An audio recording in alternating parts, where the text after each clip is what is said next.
Bonjour à toutes et à tous. Cette semaine, le monde a accéléré sur tous les fronts à la fois. En Iran, Donald Trump évoque désormais une attaque massive. La 13e nuit de frappes consécutives vient de s'achever et un second front s'est ouvert en mer Rouge où les Houthis frappent des pétroliers saoudiens sur ordre de Téhéran. Le Brent a bondi de 40% ce mois-ci. L'Arabie saoudite, elle, doit désormais contourner l'Afrique pour exporter son pétrole. 48 jours de détour, faute de route plus sûre. Et au moment même où Riyad cherche des solutions, Washington lui rappelle qu'aucun accord n'est jamais définitivement acquis. Le pacte nucléaire américano-saoudien, signé mercredi dernier, a été suspendu hier par un simple message sur les réseaux sociaux. Pendant ce temps, Bruxelles frappe la Russie de son train de sanctions le plus lourd depuis 4 ans. Près de 3000 entités sont désormais visées. Au Japon, le yen s'effondre à son plus bas niveau depuis 1986 et l'inflation importée referme un piège sur la banque centrale. Et à Wall Street, après 4 ans de marché haussier porté par l'intelligence artificielle, les investisseurs recommencent à parier sur la baisse.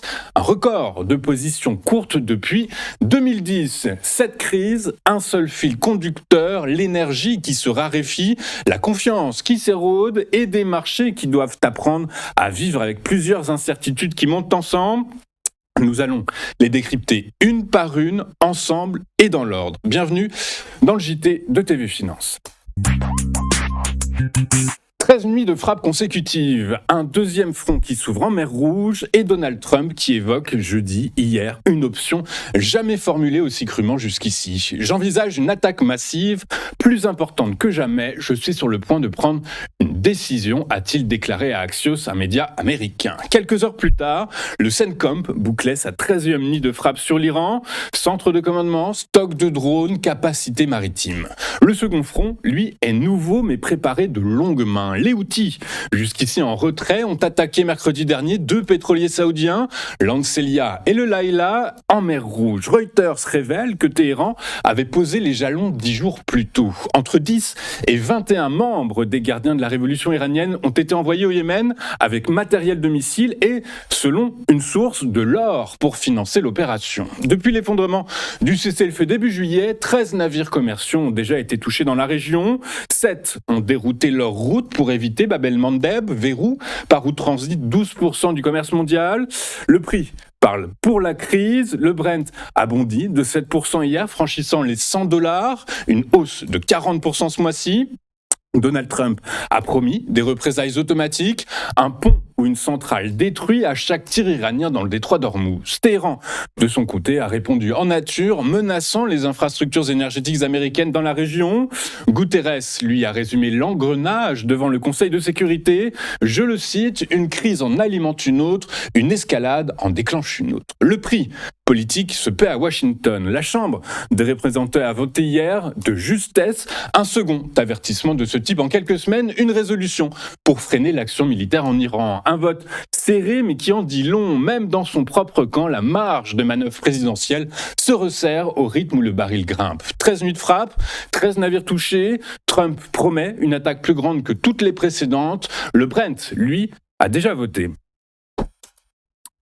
13 navires touchés, un baril de Brent qui s'envole, on connaît déjà le choc. Voici maintenant sa traduction sur le marché physique du pétrole. Et le chiffre qui résume tout, 5,66 millions de barils par jour. Le record absolu des exportations américaines atteint en mai, alors que l'Asie et l'Europe se ruent sur le brut américain comme sur une valeur refuge. Le signal le plus parlant n'est pas dans les volumes, il est dans le prix. Mercredi dernier, le WTI, et notez-le, c'est important, le WTI se négocie avec une décote de $2 par rapport au baril de Brent sur la côte du Golfe du Mexique. Hier, jeudi 23 juillet 2026, il affichait une prime de $5. Un retournement de $7 en 24 heures, la mesure exacte de la panique. Un deuxième choc s'ajoute à celui de la mer Rouge. Le Kazakhstan réduit sa production après des attaques de drones ukrainiens en mer Noire, privant les raffineurs méditerranéens et nord-européens d'un fournisseur habituel. Sparta Commodities est direct sur le mécanisme. Les restrictions kazakhs rendent mécaniquement le WTI plus compétitif pour ses raffineurs. Un basculement de flux et non pas un choix. Le comportement des acheteurs traduit la nervosité et non la stratégie. Certains sécurisent des cargaisons de dernière minute pour des chargements dans quelques semaines. D'autres parient sur des pétroliers qui traversent Ormuz ou la mer Rouge, transpondeur éteint, une manœuvre habituellement réservée aux brutes sanctionnés et non pas au trafic légal. ExxonMobil et le négociant Petroneus ont retiré leur offre d'achat sur WTI Midland, ont retiré leur offre d'achat de WTI Midland à plus de 6,50$ de prime, un marché qui ne parvient plus à se fixer un prix. Le paradoxe américain referme la boucle. Washington vend son brut au monde entier, fournisseur de dernier recours loin de la zone de guerre, au moment précis où ses propres réserves fondent. Stocks commerciaux au plus bas en 8 ans, réserves stratégiques d'urgence au plus bas depuis 1983. Et les frappes se comptent en nuits, le pétrole, lui, se compte en dollars de prime et les deux courbes montent ensemble. 19 jours, 48 jours. Entre ces deux chiffres se joue le nouveau calcul logistique d'un royaume privé de ses deux principales portes de sortie. Voici le constat. Avec le détroit d'Ormuz paralysé depuis février et Bab el-Mandeb rendu dangereux par les attaques houthies de cette semaine, l'Arabie saoudite doit rouvrir une route qu'elle n'a plus utilisée comme débouché principal depuis des décennies. On pense au canal de Suez. Un itinéraire qu'elle pratiquait dans les années 70-80 quand ses clients se trouvaient en Europe et aux États-Unis. Aujourd'hui, l'essentiel de ces acheteurs est en Asie et c'est là que le problème devient géographique autant que géopolitique, puisque le détour est brutal. Un pétrolier reliant Yanbu à Taïwan via Bab el-Mandeb met 19 jours. En passant par Suez, la Méditerranée, Gibraltar, puis le cap de Bonne-Espérance pour contourner l'Afrique, il en faut 48 selon les données croisées de Kepler et LSEG. Un mois de navigation supplémentaire. Et la facture, elle suit la même courbe. Selon les calculs de Reuters, basés sur LSEG, le coût carburant d'un tel trajet passe d'environ 1,26 million à 2,87 millions de dollars, soit un prix qui a plus que doublé. Ajoutez le million de dollars de frais de passage du canal et chaque cargaison saoudienne coûte désormais près de 2,6 millions de dollars de plus qu'il y a 6 mois. Le nœud technique complique encore la donne. Energy Aspects est clair. Les restrictions de tirant d'eau du canal obligent les grands pétroliers à le traverser à moitié plein, puis à se ravitailler en Méditerranée. Une parade existe cependant, l'oléoduc Somed, 320 km entre Haït Sokna sur la mer Rouge et Sidi Kérir en Méditerranée, capable d'absorber 2,5 millions de barils par jour. Mais Riyad exporte 7 millions de barils quotidiens. Somed ne couvre au mieux qu'un tiers du flux total. Ormuz, fermé. Bab el-Mandeb, dangereux. Suez, trop étroit. L'Arabie Saoudite ne manque pas de pétrole, elle manque de chemin pour l'écouler. Riyad n'est pas seul à devoir composer avec un rapport de force qui se retourne. À Washington, un autre dossier saoudien vient de rappeler la même leçon. Dans cette crise, même les accords signés ne sont jamais définitivement acquis.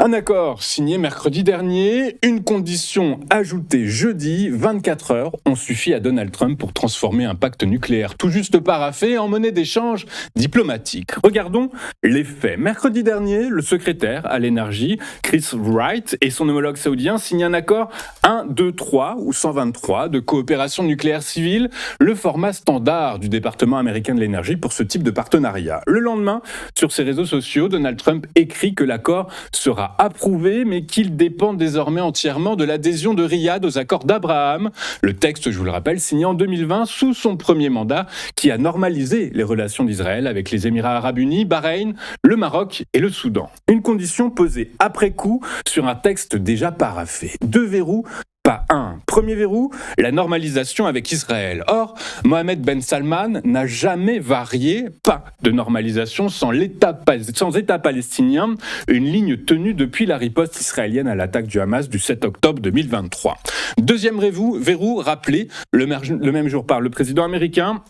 Aucun enrichissement, alors que l'accord initial ouvrait justement la porte à un enrichissement saoudien sous contrôle allégé de l'AIEA, sans même l'obligation de signer le protocole additionnel que les Émirats arabes unis avaient accepté en 2009. Caroline Leavitt tranche pour la Maison-Blanche. Le président, a-t-elle dit, a toujours le dernier mot. L'accord est caduc, sans normalisation. Le décalage est le vrai sujet. Trump n'a pas reparlé à MBS depuis sa déclaration. L'équipe de négociation nucléaire de l'administration elle-même a été prise au dépourvu selon de sources informées du dossier. Un accord signé par son propre secrétaire à l'énergie, requalifié en public par le président quelques heures plus tard, sans consultation ni du partenaire saoudien ni de ses propres négociateurs. Benjamin Netanyahou, lui, n'a pas hésité une seconde. Son bureau a salué un pas en avant historique pour la paix au Moyen-Orient. Et ce que cela change, eh bien, mercredi, Riyad tenait un accord nucléaire acquis. Le lendemain, jeudi, il tient un accord suspendu à une concession que MBS refuse depuis 3 ans. Un pacte technique redevient un levier de pression politique et personne, à ce stade, ne sait qui cédera le premier. Un accord signé en 3 lignes, suspendu en une seule. La diplomatie de Trump tient parfois à un poste, et ça, on le sait. Washington marchande ses propres accords. Bruxelles, elle, choisit une autre arme de pression, plus lourde, plus large, et cette fois-ci dirigée contre Moscou. 218 noms, c'est l'ampleur du train de sanctions le plus lourd que l'Union européenne ait imposé à la Russie depuis 4 ans. Le paquet, dévoilé vendredi, dévoilé ce matin, cible plus de 100 banques et opérateurs de crypto-monnaies, plus de 40 navires de la flotte clandestine russe et plusieurs raffineries de pétrole. Kaja Kallas, chef de la diplomatie européenne, en détail l'architecture.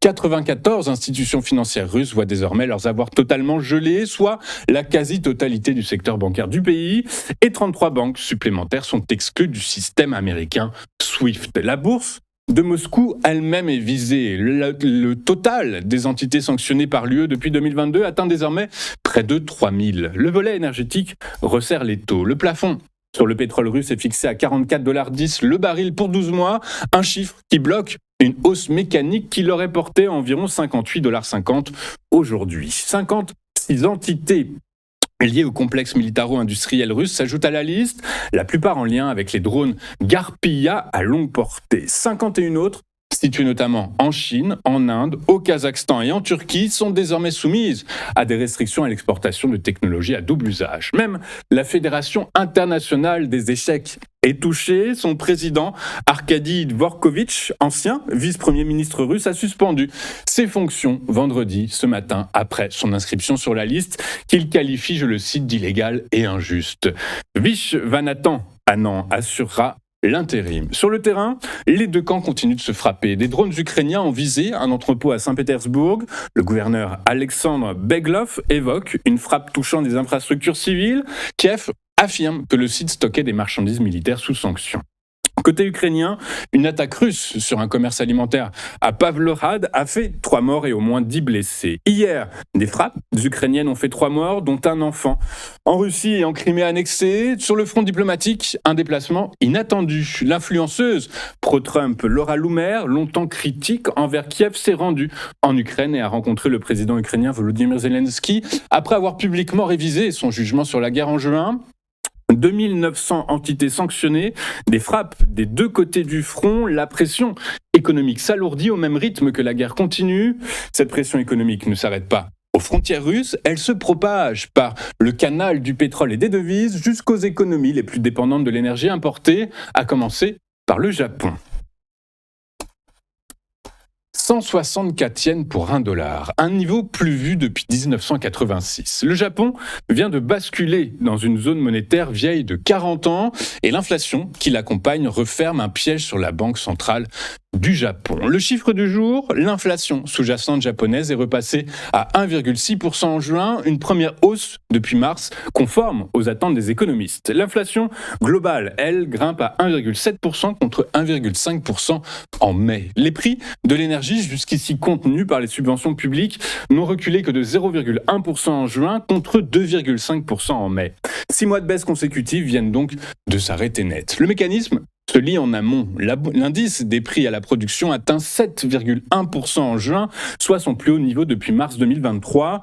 La pression sur les entreprises précède toujours celle sur les consommateurs. Norihiro Yamaguchi, économiste en chef pour le Japon chez Oxford Economics, est catégorique, je le cite: nous prévoyons que l'inflation sous-jacente augmentera à nouveau prochainement pour atteindre environ 3% début 2027. La cause profonde, Elle a un nom, le pétrole et le yen se nourrissent l'un de l'autre. Les importations pétrolières japonaises ont bondi de plus de 59% en valeur sur un an. Le Japon couvre 87% de ses besoins énergétiques par l'importation selon l'Agence internationale de l'énergie. Or, chaque yen perdu face au dollar renchérit mécaniquement la facture. Le dollar s'est stabilisé ce matin à 163,82 $. Oui, c'est ça. Le dollar s'est stabilisé vendredi à 163 yens 82 après un pic nocturne à près de 164, soit du jamais vu depuis 1986. Le marché a sanctionné. Le Nikkei a reculé de 2,14% à la publication des données. La banque centrale nippone est donc prise en étau. Reuters, citant des sources proches de l'institution, rapporte qu'elle reste vigilante face au risque d'inflation qui pourrait entraîner des hausses de taux plus rapides que prévues par les marchés. Certains membres évoquent déjà une accélération si la combinaison yen faible, pétrole cher s'aggrave. Mais Yamaguchi pointe la contradiction. Le marché des changes réclame une hausse rapide pendant que le gouvernement de la première ministre Sanae Takaichi pousse pour une politique accommodante et que le taux directeur, déjà à son plus haut niveau depuis 1995, se rapproche du seuil neutre estimé à 1,5% par les économistes. Le calendrier se resserre. Le Conseil de politique monétaire du 31 juillet devrait maintenir les taux inchangés. Les décideurs veulent en effet d'abord mesurer l'effet de leur dernière hausse. Mais environ la moitié des observateurs tablent désormais sur un relèvement en décembre.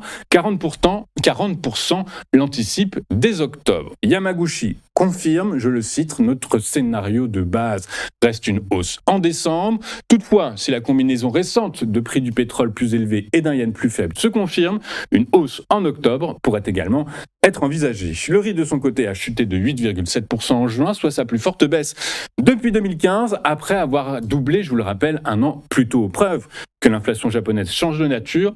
Ce n'est plus une crise alimentaire ponctuelle, c'est une dérive structurelle importée, alimentée baril après baril, yen après yen. Le Nikkei a plié sous ce choc. Wall Street, elle, l'anticipe déjà et parie ouvertement sur la suite. 2390 milliards de dollars, c'est le montant des positions courtes sur les marchés actions américains et canadiennes en juin, un record depuis 2010. Après 4 ans de marché haussier porté par l'intelligence artificielle, Wall Street recommence à parier sur la baisse. La mécanique du chiffre, c'est celle-ci. Cette hausse de 4% sur un mois est entièrement portée par de nouvelles positions. Environ 98 milliards de dollars d'actions supplémentaires vendues à découvert, précise le directeur de la recherche chez S3 Partners. Chez Goldman Sachs, les chercheurs notent que les positions courtes sur l'action médiane du S&P 500 atteignent 3,2% de sa capitalisation, soit le niveau le plus élevé depuis la crise financière de 2008. Le mouvement touche tous les secteurs, selon ce même directeur, mais c'est SpaceX qui cristallise la défiance. Depuis son entrée en bourse le mois dernier, la plus importante introduction de l'histoire, eh bien, le titre a perdu 1000 milliards de dollars de capitalisation boursière. Plus de 30% des actions disponibles sur le marché sont désormais vendues à découvert, un taux extrême même pour une entreprise d'Elon Musk, cible habituelle des vendeurs à découvert. Le contexte technologique se feature, l'indice iShares semi-conducteur a chuté de près de 20% depuis son pic de début juin. S'y ajoutent des doutes croissants sur la rentabilité des investissements massifs des géants tech dans les centres de données, et la guerre en Iran amplifie le mouvement. Hier, le pétrole, je vous le rappelle, a dépassé les $100 le baril, entraînant le S&P 500 en baisse, le Nasdaq également, et le Dow Jones particulièrement. Les rendements des bons du Trésor à 10 ans ont bondi à 4,71%, soit leur plus haut niveau depuis janvier 2025.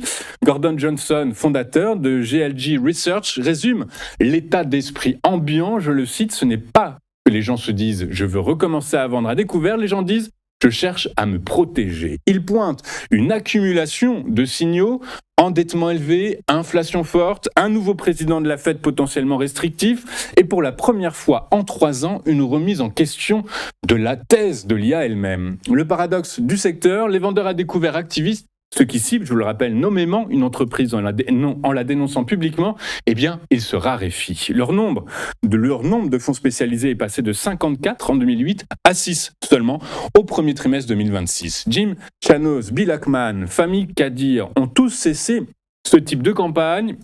Andrew Left, fondateur de Citron Research, a été reconnu coupable de fraude boursière le mois dernier, verdict qu'il conteste, je le rappelle, en appel. Jamie Dimon, PDG de JP Morgan Chase, a livré lui son diagnostic aux analystes la semaine dernière. Après des bénéfices trimestriels records portés en partie par l'IA, on approche du sommet, a-t-il dit. Le marché n'a pas encore basculé, mais pour la première fois depuis 40 ans, une partie de Wall Street prépare activement la sortie. Regardons ce que les investisseurs vont regarder aujourd'hui, et c'est du côté des États-Unis qu'il faudra se tourner une nouvelle fois, puisqu'à 15h45 seront publiés les PMI manufacturiers et services qui sont tous les deux attendus en hausse ou légère hausse, et on s'intéressera également au marché de l'immobilier à 16h avec la publication du nombre de ventes de logements neufs toujours aux États-Unis. Regardons ce qui s'est passé hier sur les principales places financières de la planète. Et en Europe, les marchés financiers ont baissé à cause du baril de pétrole qui a donc passé les $100. À Paris, le CAC 40 a perdu 1,64% à 8299 points. Le DAX a reculé de 1,77% et le FTSE à Londres a perdu 0,73%. À Wall Street, même ambiance, même environnement, même ambiance. Les indices ont reculé. Le Dow Jones, comme on l'a vu, a cédé un peu moins de 1%. Le S&P 500 a perdu, lui, un peu plus de 1,2%. Et le Nasdaq Composite a, lui, abandonné 2,15%. Enfin, ce matin, en Asie, le Nikkei a reculé de près de 3%, tandis que la Corée du Sud a perdu, elle, près de 4%. Ce sont évidemment la flambée des cours du pétrole qui ont ravivé les craintes d'inflation et qui ont poussé donc les indices asiatiques vers le bas, mais également les investisseurs ont de plus en plus de doutes, modélisent de plus en plus leurs doutes à l'endroit de l'intelligence artificielle. Enfin, les prix du pétrole hier ont franchi donc le seuil de $100 le baril après l'extension des tensions au Moyen-Orient à la mer Rouge, faisant crainte à un nouveau choc énergétique. À la clôture, le Brent s'établissait à $100,03 le baril et le WTI à $92,67. Cette flambée a ravivé les inquiétudes inflationnistes, entraînant une hausse des taux obligataires et un net repli, vous l'avez noté, des marchés actions. Nous allons marquer une première pause dans cette édition du 24 juillet 2026 et juste après, comme convenu, Antoine Quesada va me rejoindre sur le plateau, nous expliquera dans quelle mesure cet environnement plus que délétère est de nature à vous faire revoir vos stratégies d'investissement sur le CAC 40. À tout de suite sur Téléfinance.